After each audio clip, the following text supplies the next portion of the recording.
Welcome once again to the Wrestling Wrap. I am Dale Clifford. The Focus feature returns. This week we sit down with the new Reno Wrestle Factory Nevada State Champion, Geoffrey Excellence. All right, thank you, Jeff, for joining me on this Focus feature. I do appreciate you taking the time. For the audience, just go ahead and tell me a little bit about what got you started. I think I've been wrestling total, because I had some brief moments on and off, and there was COVID and all that, but so that kind of ruined my time. But I think it's either 5 or 6 years. I honestly don't remember. I'm not counting too well, but I'm actually from. Oh, that's my wife. But I'm from Las Vegas, but I lived in Reno for like 7 years, and that's actually where I started pro wrestling. I think around. I started early, something like in my 20s, early 20s, and I just been keeping up with it since. Obviously, there was that weird COVID period, so I had to take a break. But that's wrestled in Reno, trained there at RWF with Steve and the Scum and whatnot, and Ryan Brigger, and then had to move down to Las Vegas, and now I train out FSW. But between now and then, I've been some weird places. I've been to Tennessee for Tom Pritchard's school. I was there for 3 months, and then I've been to Japan a few times for Taka Michinoku, and that's where I am now.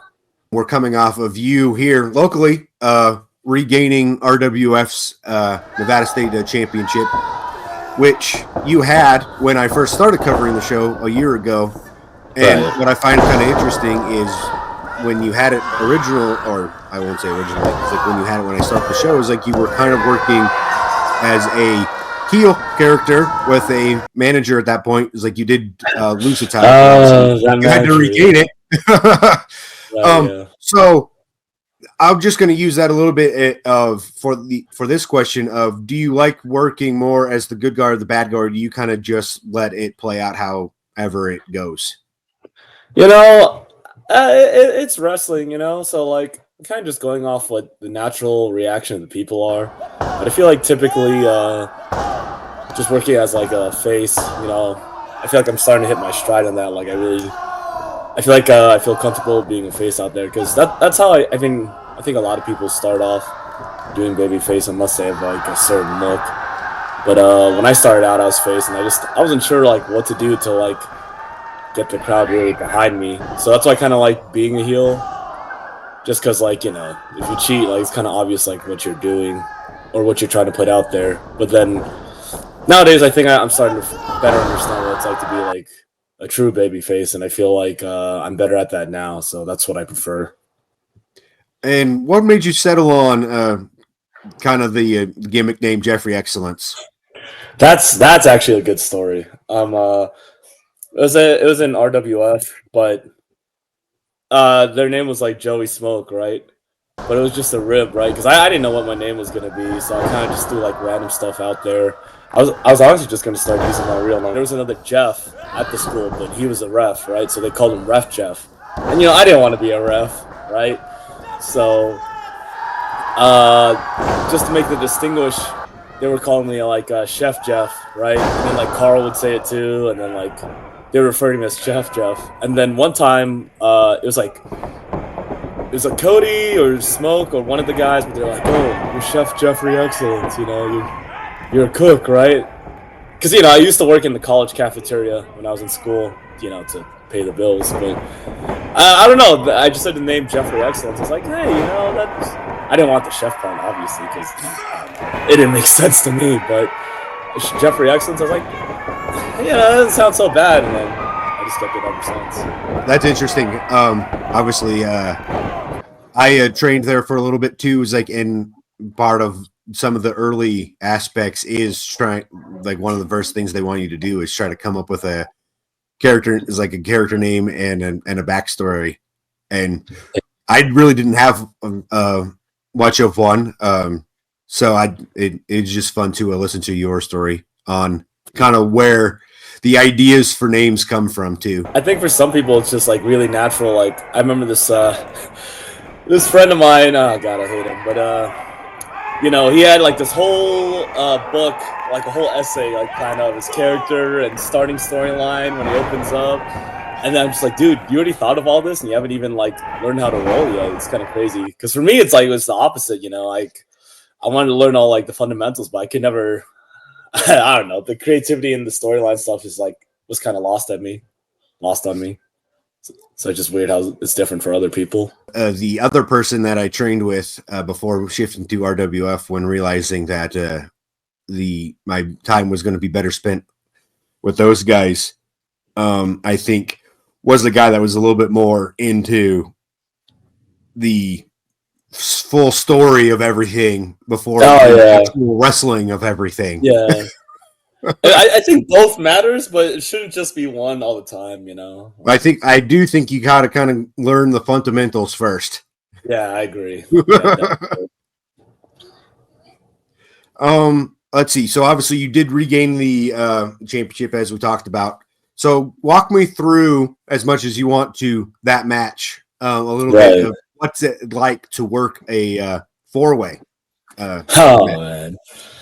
Yeah, so starting out like you're learning like how to put together matches and whatever. But 4-ways are like different because there's a lot of people in the ring at a time, and something they always tell me when I'm training, and I agree with, but like when you get a match with a certain gimmick, you should try to work whatever the theme, I guess, of what that match is supposed to be. So for example, if you have a tag match, right, it shouldn't be like there's a singles match and then the guys tag out and it's another singles match to put together, because then in my mind I'm just thinking like you should have just had a singles match, right?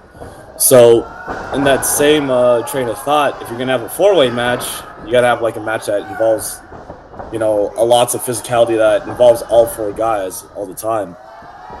And it was actually kind of like an interesting dynamic because you have the big heater, right, and Bad News, right, and then you got Lumide, who's also a large guy himself, and then you had more smaller opponents in both Kate and myself. So like we had to try to figure out that dynamic, but I think it was kind of easy in the sense that like Bad News is just such a large threat that it should be basically like we're jumping him, and then we have the 3-way, then he interrupts and we jump him, then we have the 3-way, just because like you want to get rid of the biggest threat, right? Because it would take the 3 of us in theory to take down the one guy. So that's what our main idea for it is. But I don't know, like putting those together always just like it's always such a train wreck sometimes. That one I felt like went pretty well for the most part. It just maybe we could have trimmed the fat on some parts, in my opinion, but it is what it is. I thought it was pretty good. On first approach, just working the camera for it, and then back through the editing of it. I know some of the inside things that didn't quite go as planned, but I think it overall came off pretty well. And there was the definite story for sure of the 3, you 3, Cade, Illumide, and yourself, knowing that the biggest threat was Bad News in that one, and obviously you want to take the big man down and get him out of the way. So that was definitely pretty evident. And then obviously the side and the slightness of you guys then trying to take the quick advantage of one of the other guys. It was like those quick exchanges when you were trying to catch one of the other guys asleep into was fun. So I definitely thought it was. I'm glad that came through at least. Yeah. Yeah, I think it came through. I mean, like I wasn't like expecting it to be like a Dragon's Gate style 4-way, right? Especially with like. Also for like the town, like I feel like it wouldn't even really make sense. Like those little kids, they wouldn't really care if it was like Dragon Gate, right? But I don't know. In my opinion, I feel like wrestling should always just it should make sense, but you got to give them something physical too. So if we get beat up, I don't know if we can swear, but if we get beat up by Bad News, you know what I mean? But then like it looks physical, and then we're hitting him back with the same amount of physicality. I hopefully like it brings the entertainment to the people. What I always try to go for. Oh yeah, no, for sure, and I definitely think Reno, the Reno crowd here gets that. It's like, and for the most part, the crowd seem to be pretty entertained by everything that you guys do.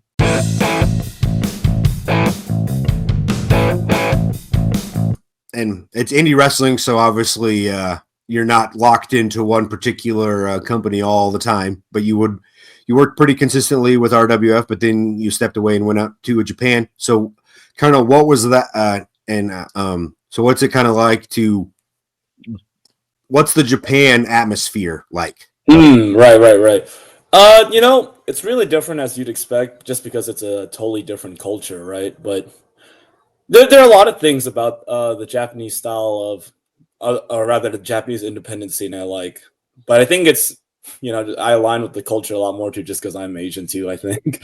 But I like how everyone's always just like one team, one dream, and then, like the locker room's like really cohesive. And I'm not saying that's absent in America. Like there are cohesive locker rooms in America, but if I was to give an example, it's like right before you're about to go wrestle in your match, you have to tell everyone like I'm headed out, right? It's kind of just like more of a manners thing, right? But everyone's like basically telling you good luck, but in Japanese. But another thing is like a lot of them, like, man, they don't they don't speak English at all, dude. So if you're gonna wrestle over there, like, you gotta know your fundamentals, because A, during practice they're gonna break you down and make sure you get your fundamentals right. But B, like, if you're putting something together, like, they're not gonna understand your crazy super indie Canadian driver, right? Because they don't speak English, right? So it has to be something that could be easily explained, like a hip toss or arm bar or something like that. But another cool thing I like about Japan is how the culture views wrestling. Like, I enjoy American wrestling a lot, but sometimes it feels like what's the word for it? Like, I feel like the fans can be a little too obnoxious, which is, I want the fans to participate, don't get me wrong, but sometimes it just feels like they're trying to make it about them, which it's not always all the time, And in Japan, like, they only care that they see something athletic, or they see something like interesting or entertaining, right?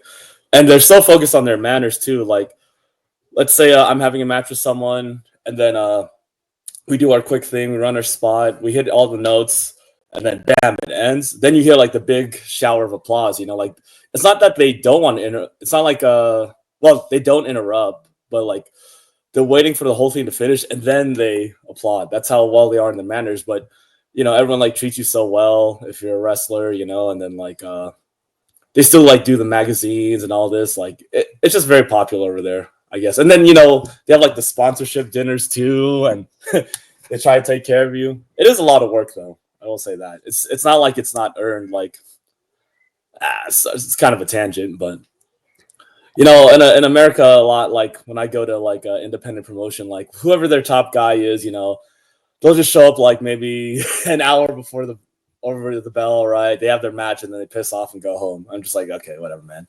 But in Japan, like at least for Taka's promotion, and I'm willing to bet for a lot of the Japanese promotions, like the top guy, he's like, he has to do promotional work, right? Like outside, he has to go to like restaurants and advertise, and then he's the first one at the building. He has to help set up the ring. He's actually directing the ring crew, and then obviously he has his match. Then when it's time to clean up and go home, he's helping clean up the ring. He's the last guy to leave, and then he still has to do like the sponsorship dinners. So it's like, yeah, you could be the ace in Japan, but it doesn't mean you're dicking around. Like if you're the ace, you're probably doing the most work. So that's just something I really respect about Japanese pro wrestling over there. So, and I really like that. That's an interesting note. Just kind of taking in what it is like to work the RWF ring crews and all those type of things, and see who gets involved and those type of things. And it's not just an RWF, just like any. Right, for sure. Yeah. I'm just kind of keeping it. It's like I'm just kind of keeping it in house because that's my my home territory. I really haven't seen too much behind the scenes at any other independent spot. Right. So just kind of using the RWF model, and it's a good model, and obviously, I know there's definitely good people. The everybody needs to be involved type of things, and then I agree. It's like, at least to some degree, right? Know. It's like, and then when you find, like, and then when we get a person that doesn't want to do those type of things, obviously, you kind of get the different aspects of those type of things. I'm not going to get too far into that, but it's just one of those things of kind of when you get the multi cultural aspect of things and see how where everybody kind of does the everything role. Just in my job where going up through journalism and getting into my the working at the TV station, when I started my internship, my mentor basically said, learn every position possible that you can, because you become one of the most indispensable people at that point.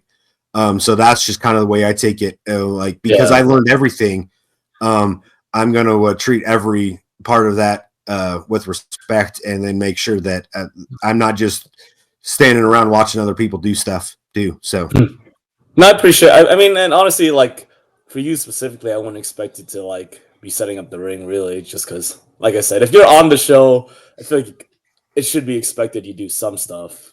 You know what I mean? Like as far as physically, but like more the auxiliary staff. I'm like, no, I mean, you guys already have your own equipment to deal with, you know, like, so I want to mess with that.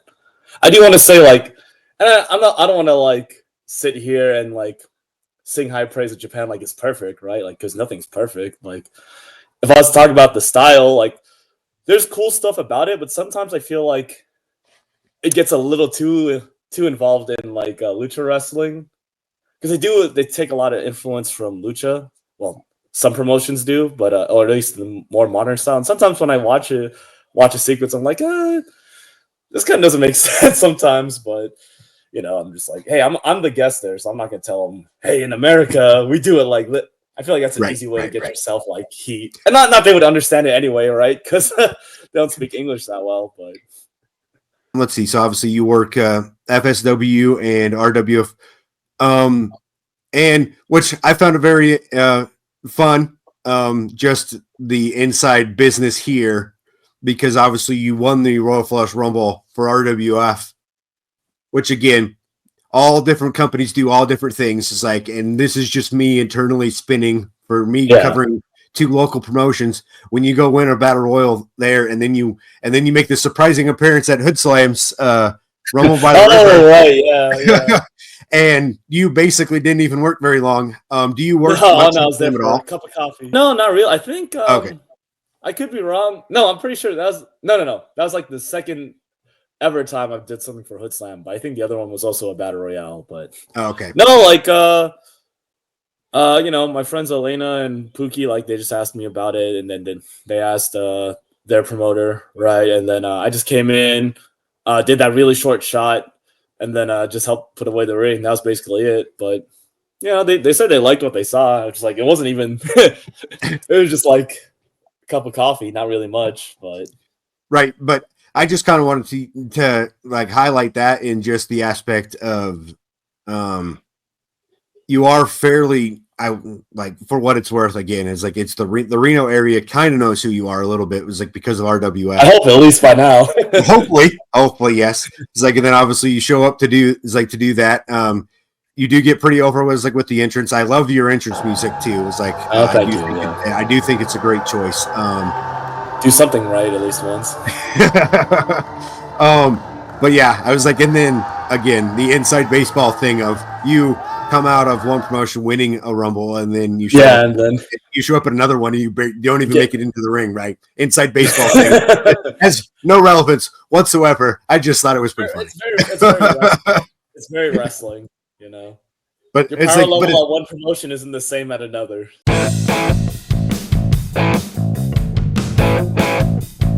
Obviously, you've worked tag team matches here, and you've worked every slew of. In the last years, like you've worked heels, like you've worked tag teams, like you worked singles, you worked a Rumble, you worked a 4-way.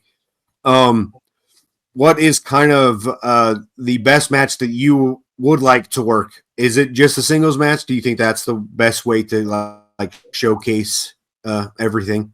You know, if you asked me like last year, I probably would have said singles, but nowadays, like I think it was my time in Japan, but like something I've noticed. Sorry, I'm going back to it, but. Something I've noticed a lot of those Japanese matches, like they would have the multi-man matches to build up to the singles match, and also like here too, like you know, American independent promotions can like get so congested with the amount of wrestlers on the show, so you just get thrown into a random multi-man match.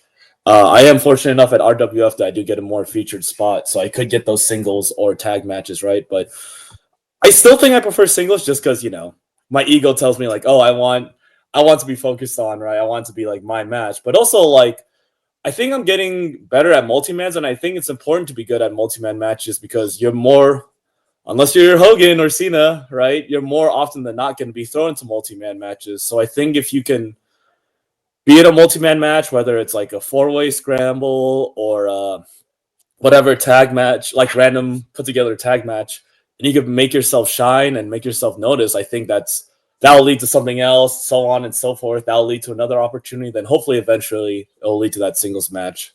So I still think I prefer singles, but even now I think I'm starting to like really like tag matches too, just because they're different and you can make them interesting. And also like I think it's good experience. Like you said earlier, like to make yourself indispensable in this business, like you should learn multiple aspects of it. I feel like in the same way you should learn how to do different style matches too, because unless you're in that Roman Reigns role, which I don't think I'm destined for, but if you're in that role where you have to learn like multiple positions, if I could learn multiple matches and be good at like nearly all of them, then I think it would benefit me a lot. We are on the cusp of the Full Press Slam show, and you are the champion. You're going to be defending the championship there against Blakeslee, who walked out of the show with the championship, so I'm pretty sure you can't be too happy about that one. So just the dudes in one-on-one matches basically has walked through every single person that RWF's put in front of him. You as the champion, how kind of would you approach a one-on-one match with Corey in the hopes of being able to be the first person to kind of take him down? Yeah, he's big and he's tough, but no one's invincible, right? No one's God, right? He's not a perfect wrestler. So I'm sure I'll find some sort of weakness. If anything, like I'm probably gonna get pardon my French, I'm probably gonna get my ass beat when I wrestle him, but that doesn't mean I have to lose. I just have to keep getting up, probably tire him out, take him down. Then eventually when he's on the floor, you just gotta hold him for 3. That's all it is. I'm probably gonna have to fall off a few things to keep him down, but once he's there, like he's the same. I'm taller than him when he's laying down. So there you go. I will say, in terms of my channel and my views, he for some reason is my big money ticket. I think it's because he's the big. He's a big man. Big man. I respect the size. I'm not a fool. And he still gives you that kind of that circus approach from back in the days, like where, like people still like the car.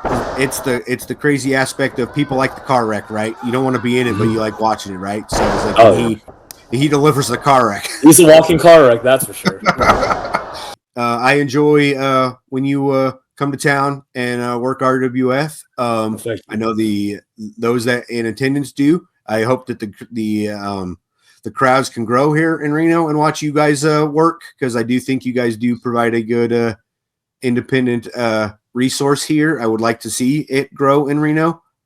Best of luck, and you can become the first one to tackle him, because right now is like he looks like the freight train that has no end in sight. Obviously, in a 4-way, you can get around that, which you successfully did, but in one-on-one, I have more than a few tricks up my sleeve. Oh, let's see. You also though do have kind of a building feud of respect with Illumide. I would say a little bit. It's like I think the tension between you two is rising, but it's a respectful one because you guys are both top faces here. And while you were away, he got the championship, but obviously you got it back without him actually losing. So I feel like there's an unanswered match coming on that aspect too. So when it comes to, and this is just my perspective, just like looking at him from the outside too, I think he's probably the best peer athlete RWF has working. So when you kind of look at an aspect of him as an opponent, what are kind of some of the things you would have to do to try to tackle him? But He's not quite the size of Bad News, but he's definitely more agile. And I do think there is still a size discrepancy. For Illuminate, it's a little different. I might have to change up my tactics because Bad News is the bigger opponent, but Illuminate is the more maneuverable. But that being said, he's a little closer to my size, so I feel like he's definitely an interesting one to get in with. You know, I definitely do respect what he can do, but I think my main thing is I'd probably try to submit him. I think that's what I would try to do to him.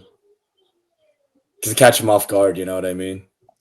And then I also kind of look at it, you in a odd way because it was a 4-way, but you technically pinned him. It's like it does kind of put you guys at a 1-on-1.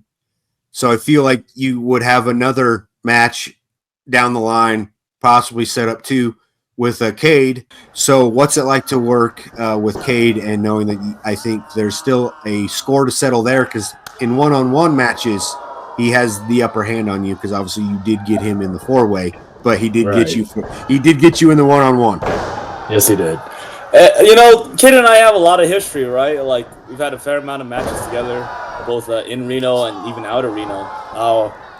One of my fondest matches is when we had that Falls Count Anywhere match for Headlock on Hunger, which, you know, I mean, I'm sure you know Headlock, but that's like 500 people, and he dove off the bleachers, you know, to try to pin me, which I rolled through on. And there's even a sequence in there when I tried doing the Sabu triple jump, which I totally messed up, just landing on my head, so that was great. But Cade and I have a lot of history, and I would like to wrestle him again just because, you know, honestly, I kind of like the main players we have right now, right? Kind of feel like we have a big four to, like, mix and match and who's wrestling. You could even probably have multi-man matches out of it. So I really look forward to, like, what's in the future for RWF's main title picture. One final question. I always like to see, because I live under the thing of you learn something new every day. So what is kind of something that you take away from any match? It's like basically when you step in for that next match, are you kind of picking up something new every single time you step in there? Oh yeah, for sure. Like I think the moment that you stop trying to reflect, or the moment you stop trying to push yourself from your last match, I feel like you should probably start thinking about quitting, because I've just seen it everywhere where, like, you get guys who've been in this business for, like, whatever million decades, right? But, like, I don't know. I feel like they're not improving because they're not trying to push themselves anymore. I feel like every time I step into that ring, I want to do one step better than I did last time, you know, and eventually I believe that'll cascade into something great, hopefully. And even if it's something as simple as learning, oh, I really messed up when I went up for the top rope to do this. Like, even if it's something as like learning from a mistake, there's always something you can learn if you think about it after a match. All right, Geoffrey Excellence, I do appreciate it. Fun conversation. Great insight from you. Best of luck on your wrestling journey, and we'll see you again in a couple days. Thanks, Dale. I appreciate you.